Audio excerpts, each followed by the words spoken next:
बहुत समय पहले की बात है। पहाड़ों और नदियों के बीच बसा हुआ एक बहुत ही सुंदर जंगल था। उस जंगल का नाम था उम्मीदों का जंगल। यहाँ हर तरह के जानवर रहते थे। शेर, हाथी, हिरण, खरगोश, पक्षी, कछुए और बंदर। जंगल बाहर से जितना सुंदर दिखता था, अंदर से उतना ही अलग भी था, क्योंकि यहाँ हर कोई समझता था कि ताकत से ज्यादा जरूरी है दिल की अच्छाई। इसी जंगल में एक छोटा सा नन्हा बंदर रहता था, जिसका नाम था चीकू। चीकू उम्र में बहुत छोटा था।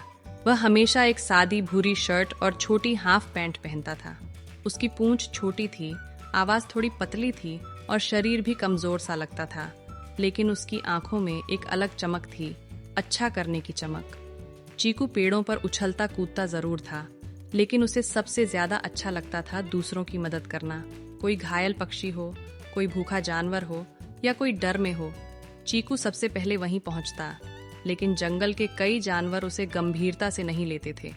अरे ये छोटा सा बंदर क्या करेगा, ये तो बस बच्चों जैसा है। ऐसी बातें चीकू अक्सर सुनता था। वह कभी जवाब नहीं देता, बस मन ही मन कहता, एक दिन मेरा छोटा सा काम भी बड़ा बनेगा। बदलते जंगल की परेशानी एक साल जंगल के लिए बहुत मुश्किल लेकर आया। बारिश समय पर नहीं हुई, नदी का पानी कम होने लगा, फलदार पेड़ों पर फल सूखने लगे, जानवरों में चिंता फैल गई। हाथी बोले, अगर पानी नहीं मिला तो छोटे जानवर कैसे जिएंगे?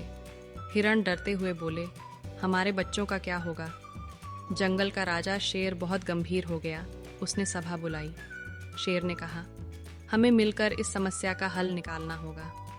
सब बड़े जानवर अपनी अपनी ताकत की बातें करने लगे। कोई पहाड़ तोड़ने की, कोई गहरी खुदाई की। चीकू चुपचाप सब सुन रहा था। चीकू का छोटा सा विचार अचानक चीकू ने धीरे से कहा, अगर हम नदी तक रास्ता साफ कर दें और बारिश का पानी रोक लें तो पानी बच सकता है। सभा में सन्नाटा छा गया। कुछ जानवर हंस पड़े। इतना छोटा बंदर हमें समझाएगा? बच्चों जैसी बातें मत कर। चीकू चुप हो गया, लेकिन उसकी आंखों में भरोसा था। खरगोश, जो उसका अच्छा दोस्त था, बोला, कभी कभी छोटा दिमाग बड़ा हल देता है। शेर ने चीकू को देखा और कहा, अपनी बात पूरी बताओ। समझदारी की जीत। चीकू ने बताया कि जंगल के पास एक पुरानी सूखी नहर है। अगर सब मिलकर उसे साफ कर दें तो बारिश का थोड़ा सा पानी भी जमा किया जा सकता है। शेर ने सोचा, फिर आदेश दिया, हम चीकू की बात मानेंगे। ये सुनकर चीकू हैरान भी हुआ और खुश भी। सब मिलकर मेहनत। अगले कई दिनों तक पूरा जंगल एक साथ काम करने लगा। हाथियों ने बड़े पत्थर हटाए, हिरणों ने रास्ते बनाए, पक्षियों ने ऊपर से निगरानी की और चीकू सबको जोड़ता रहा। किसी को हिम्मत देता, किसी को मुस्कान। धीरे धीरे नहर साफ हो गई। तभी एक दिन तेज बारिश हुई, पानी नहर में भर गया। जंगल में खुशी की लहर दौड़ गई। नई मुश्किल, लेकिन कहानी यहीं खत्म नहीं हुई। कुछ दिन बाद जंगल के बाहर से शिकारी आने लगे। वे छोटे जानवरों को पकड़ने लगे। डर फैल गया। बड़े जानवर ताकत दिखाना चाहते थे, लेकिन इससे खतरा बढ़ सकता था। चीकू ने फिर सोचा।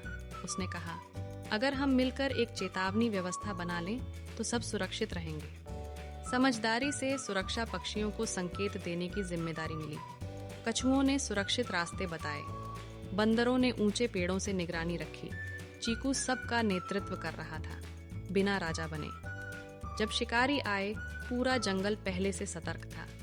कोई जानवर नुकसान में नहीं आया। शिकारी खाली हाथ लौट गए। राजा का ऐलान। शेर ने सबके सामने कहा, आज इस जंगल को बचाने वाला कोई ताकतवर नहीं, बल्कि एक सच्चे दिल वाला नन्हा बंदर है। उसने चीकू के सिर पर हाथ रखा। आज से चीकू उम्मीदों का रक्षक है। चीकू की आंखों से आंसू बह निकले।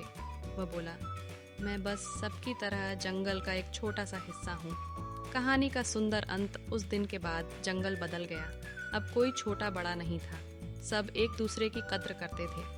चीकू फिर भी वहीं रहा, सादी भूरी शर्ट, छोटी हाफ पैंट और बहुत बड़ा दिल। जब भी जंगल में कोई समस्या आती, सब कहते, चीकू तुम क्या सोचते हो?